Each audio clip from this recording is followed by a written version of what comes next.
తమ్ముళ్ళు ఇదే కాదు, నేను ఒక మాట చెప్పాను, పిల్లలకు చదువు బాగా రావాలి.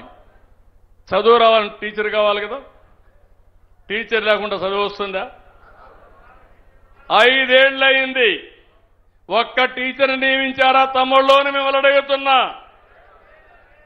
మాట్లాడితే నేను బాగా చదువు చెప్పానంటారు. ఎటు చెప్పారు? టీచర్ లేకుండా చెప్పారా? అదే నేను హామీ ఇచ్చాను.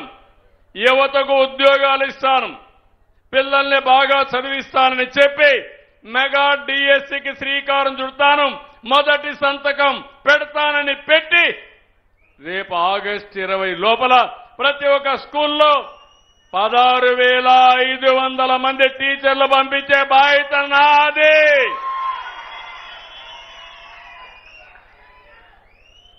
చెప్పిన మాట నిలబెట్టుకున్నావా లేదా అని మిమ్మల్ని అడుగుతున్నా. సుపరిపాలనలో తొలి అడుగు వేశామా లేదా అని మిమ్మల్ని అడుగుతున్నా.